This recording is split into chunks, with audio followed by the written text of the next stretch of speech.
द्रोणाचार्य जैसे अपने गुरुओं को मारा तो लास्ट में जब महाभारत का युद्ध इंद हो गया तो भगवान विष्णु तो उनके साथ थे, कृष्ण भगवान। उन्होंने कहा देखो पांडवों, आपने जो गणन्य पाप कर रखे गोत्र हत्या ब्रह्म हत्या, इन पापों से भगवान शंकर ही आपको मुक्त कर सकते हैं, क्योंकि यम दंड के अधिकारी भगवान शंकर है। ब्रह्मा सृष्टिकर्ता, विष्णु पालक और शिव संहारक। उन्होंने कहा महाराज आपने हमको ये तो बता दिया कि आप भगवान शंकर की ढूंढ में लोगो, लेकिन भगवान शंकर हमको मिलेंगे कहाँ? तो भगवान विष्णु ने कहा कि आप काशी में जाइए, भगवान शंकर आपको मिल सकते, क्योंकि काशी भगवान शंकर की अत्यधिक रमणीय स्थान है। तो जैसे ही पांडव काशी में पहुंचे तो भगवान शंकर हिमालय क्षेत्र की ओर निकल पड़े। तो आप लोग केदारनाथ गए होंगे, तो रास्ते में एक स्थान पड़ता है गुप्त काशी।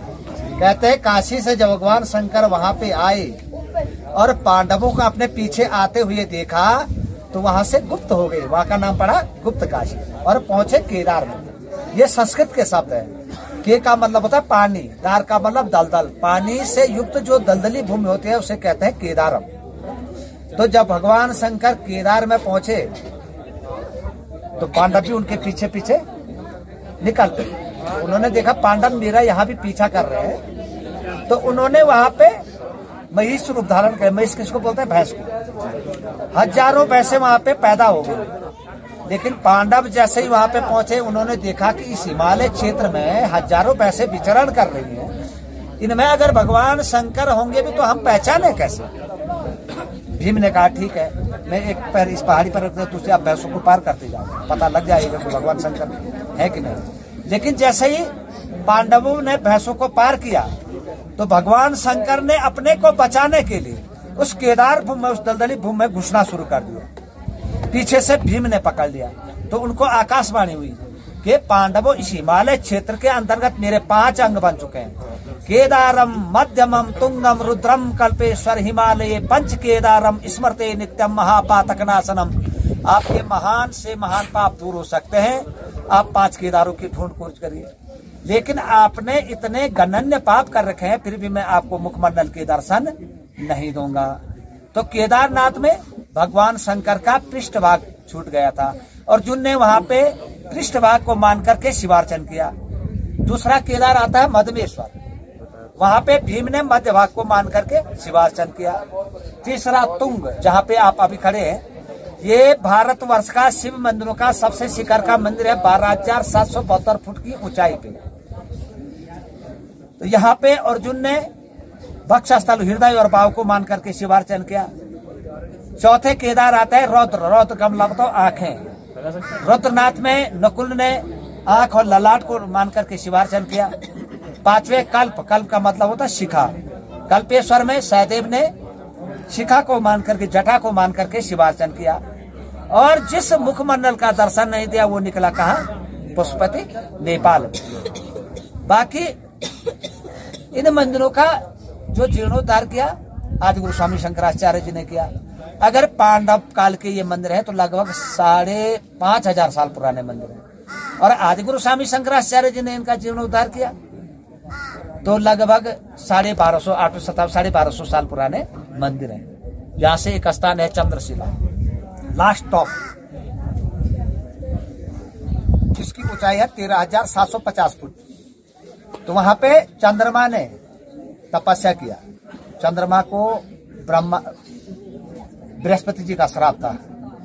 बृहस्पति की एक घरवाली थी जिसका नाम था तारा, तो चंद्रमा ने उसका अपहरण कर लिया था, और जब वापस नहीं किया तो उन्होंने श्राप दिया था चंद्रमा को, कहा कि चाहो तुम्हारी रोशनी क्षीण हो जाएगी।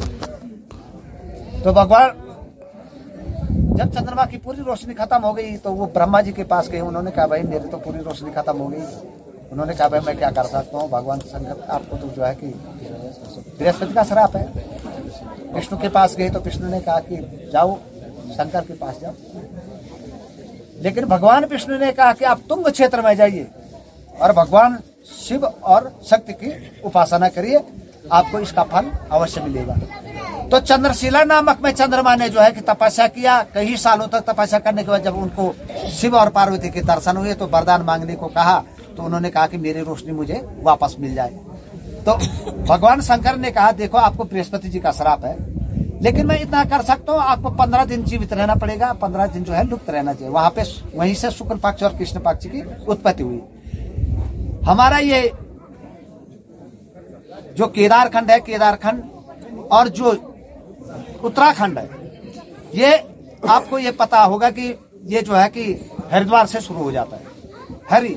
हरि का मतलब भगवान, जो सभी बाधाओं को हरण करने वाले हैं, हरि।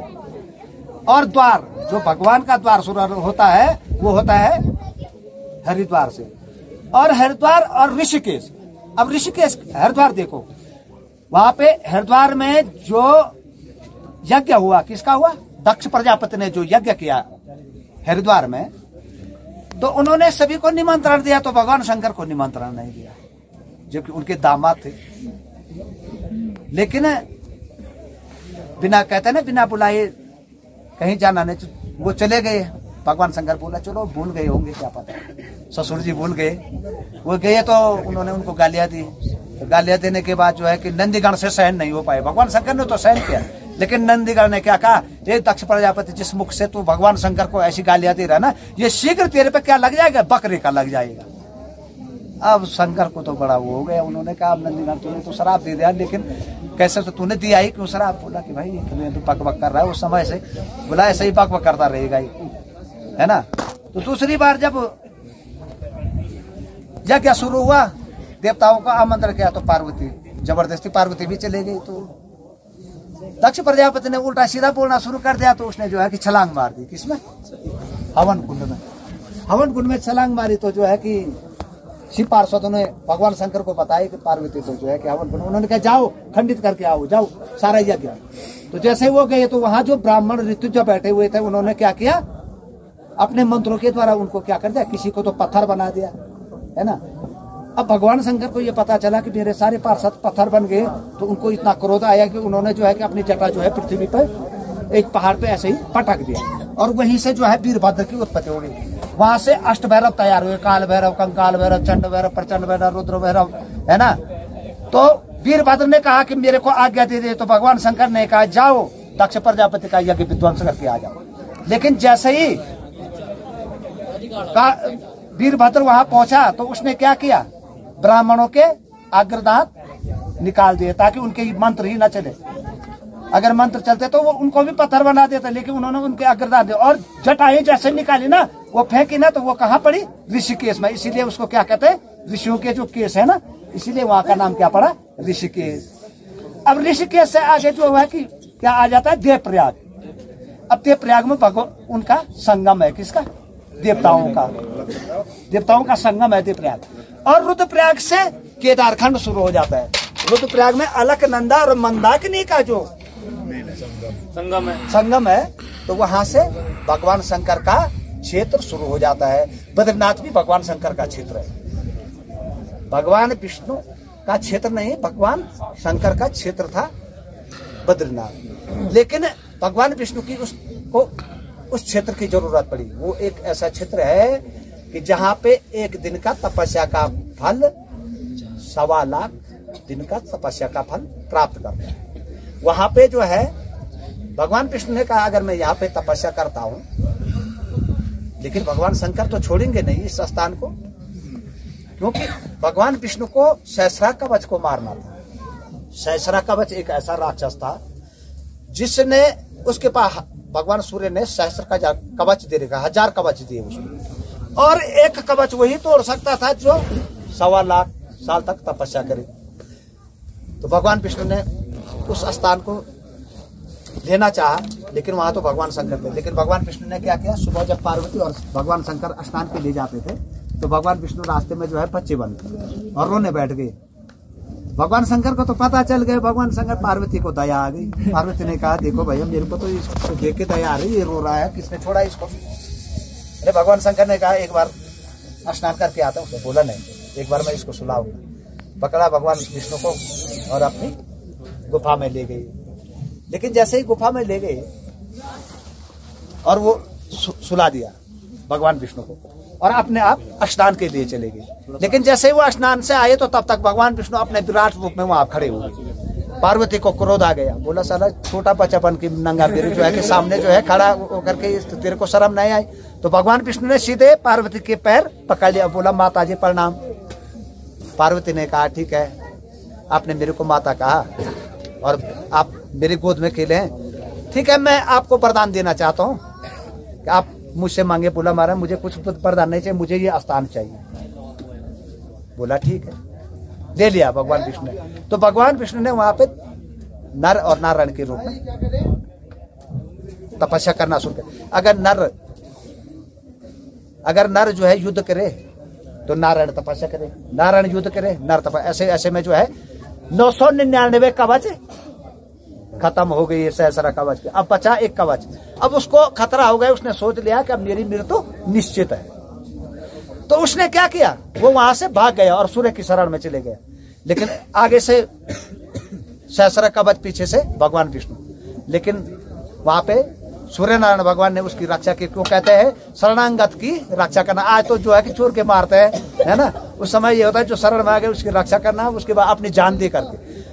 तो भगवान सूर्य को जब जो है कि भगवान विष्णु ने कहा कि भाई उसको बाहर निकाल शहर का, मुझे उसको मारना, उसने तो आतंक मचा रखा है। बोला कि भाई ये मेरे शरण में आ रखा है, इसलिए जो है कि मैं इसको मारने दे, मेरे साथ युद्ध करना पड़ेगा आपको भगवान विष्णु। तो भगवान विष्णु ने उस समय कहा था, कहा देखो इस समय तो आप बच गए ये, लेकिन त्रेता में मैं नर और नारायण के रूप में पुनः जन्म लूंगा और मैं स्वयं नारायण बन के सारथी रहूंगा और नर के हाथ तुम्हारी मृत्यु होगी।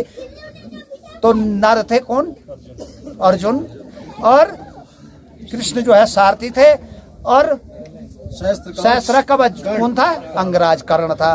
तो वहां से उनके क्या हो गए, मृत्यु हो गई। और बद्रीनाथ तो ऐसा तीर्थ है, ऐसा तीर्थ कहीं कहते हैं कि बहुनि संति तीर्थानि दिव्य भूमि रसातले, बद्री समुद्र सम तीर्थम न भूतो न भविष्यति। कहीं तीर्थ हो जाएंगे लेकिन बद्रीनाथ के बराबर जो है इस रसातल में कोई भी तीर्थ नहीं। और रमणीक स्थान के हिसाब से तुंगनाथ के बराबर रमणीय स्थान कहीं नहीं है। बोलो तुंगेश्वर भगवान की जय।